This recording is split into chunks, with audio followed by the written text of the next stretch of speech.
আবেলি সময়কণ অলপ ওলাই যাবলৈ পালে মনটো সকলোৰে ভাল লাগে নহয়নে? আমি আজি আবেলি ওলাই গ'লোঁ। আমাৰ নিচেই কাষতে আছে এখন ৰেষ্টুৰেণ্টলৈ আৰু তাতে গৈ আমি একাপ চাহ খাম বুলিয়ে গৈছিলোঁ। কিন্তু চাহৰ পিছত আমি আকৌ পিজ্জা এটা অৰ্ডাৰ দিলোঁ। সেই পিজ্জা খাই পিছে আজি আৰু আমি বেলেগ যে খাব পাৰিম তাৰ কিন্তু আশা নাই, কাৰণ পিজ্জাটোৱে পেট ভৰাই পেলালে। ওচৰতে আছে যদিও কিন্তু আমাৰ বৰ যোৱা নহয়। এবাৰ গৈছিলোঁ, টি থালি খালোঁ। 80 ৰুপিজৰ টি থালিখনো কিন্তু বৰ সঁচাকৈ মনত ৰাখিবলগীয়া। আপোনালোকক পিছৰ ভিডিঅ'ত টি থালিও দেখুৱামচোন দেই। তাত আপোনাৰ চিৰা ভজা, পিঠা পনা সকলোবিলাক দিয়ে। ঠিক আছে, আমি পিজ্জা খালোঁ। পিজ্জা খাই খাই আমাৰ আমনি লাগি গ'ল আৰু পেটটো সম্পূৰ্ণৰূপে ভৰি গ'ল। আধা খাই আধা পেক কৰি আনিবলগীয়া পৰিৱেশৰ সৃষ্টি কৰি দিলে। শেষত আমি তেওঁলোকক আধা পেক কৰি দিবলৈ ক'লোঁ আৰু বাকীখিনি ঘৰত আনি আকৌ পেট খালী হোৱাৰ পিছত পুনৰ খালোঁ। আমাৰ খোৱাৰ ধৰণ চাওকচোন। আমি যে চামুচেৰে খাব নাজানো, সেইকাৰণে আমি হাতে ব্যৱহাৰ কৰোঁ। ঠিক আছে, তথাপি মই কিন্তু এনেই খুচি মেলি চেষ্টা কৰি আছোঁ। যি উঠিছে তাকে খাইছোঁ আৰু। এইবোৰ বস্তু পিছে সদায় খোৱাটো ভাল নহয়, কেতিয়াবা কিন্তু খাবলৈ আচলতে মনো যায়। ঠিক আছে, ইয়াৰ পিছত আমি ইয়াৰ পৰা ওলাই আহিলোঁ। ওলাই আহি দেখিছোঁ বাহিৰত দেখোন বৰ ৰমক জমক। আমাৰ আগৰ দিনৰ বহুতো সা সৰঞ্জাম ৰাখি এটা ঘৰ সাজিছে আৰু তাৰপিছত কুঁৱাটো আকৌ কিহেৰে দিছে চাওক, ডিজাইন কি ধুনীয়া লাগিছে। টায়াৰৰ পৰা কুঁৱা বনাইছে আৰু এখন গৰু গাড়ী ৰাখিছে। গৰু গাড়ীটো আজিকালি পাবলেই নাই। সেই আগৰ দিনত আমাৰ ককাহঁতেই যি গৰু গাড়ী চলাইছিলে, এতিয়া সেই গৰু গাড়ীক ট্ৰেক্টৰে নাইকিয়া কৰি পেলালে।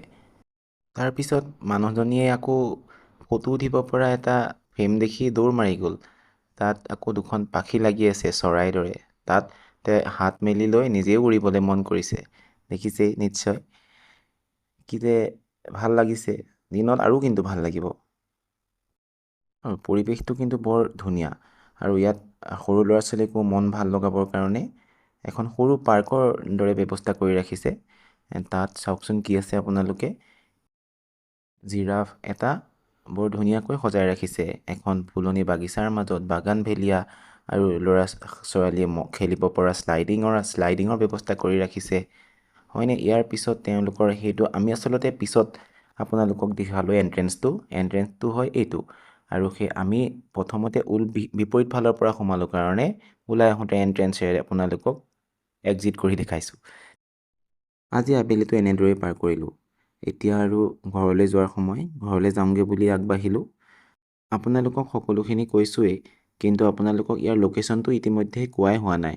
লোকেশ্যনটো আছে পুৰা বাংলাত, DB পেট্ৰল পাম্পৰ লগতে DB কমপ্লেক্স বুলি, আৰু ইয়াতে ৰয়েল আৱাজ আৰু আহাৰ ৰেষ্টুৰেণ্ট বুলি আছে। আমি আহাৰ ৰেষ্টুৰেণ্টতে সোমালোঁ আৰু সেই সময়কণ বৰ ধুনীয়াকৈ পাৰ কৰিলোঁ। আপোনালোকেও কেতিয়াবা সময় উলিয়াই আহিবচোন, ভাল লাগিব। মানুহজনী আহি পালেহি। মানুহজনীয়ে আকৌ মোক মাত লগাইছে বোলে আহা, উঠি পেলাই আমি যাওঁগৈ। হ'ব, ময়ো স্কুটিতে উঠিলোঁ। এতিয়া আমি গৈ আছোঁ। আমি এতিয়া কোন দিশে যাম জানেনে? সোঁ দিশে, মানে আমি পুৰা বাংলাৰ পৰা দৈগুঙৰ ফালে যাম। ৰাতি স্কুটি বা বাইকত গৈও ভাল লাগে, চলায়ো ভাল লাগে নহয়নে? আৰু পৰিৱেশটো বৰ আজি ধুনীয়া হৈ আছে। বৰষুণো নাই, ৰ'দো নাই। মানে আজি দিনটো ৰ'দ নাই, কিন্তু বৰষুণ পৰি ধুনীয়া ঠাণ্ডা পৰিৱেশৰ সৃষ্টি কৰি থৈছে। আপোনালোকক আৰু এটা কথা কৈ থওঁচোন দেই। এই ঠাইকণত কিন্তু হাতী পাৰ হোৱা ঠাই, গতিকে এই ৰাস্তাকণ পাৰ হওঁতে আপোনালোকে সাৱধান হ'ব। নুমলীগড়ৰ পৰা ৰঙাজানৰ মাজত দৈগুং এলেকাত কিন্তু হাতীৰ তাণ্ডৱ বেছি, আপোনালোকে সকলোৱে জানে। গতিকে আপোনালোকে ড্ৰাইভিং কৰোঁতে বি কেয়াৰফুল হৈ গাড়ী চলাব দেই। ধন্যবাদ।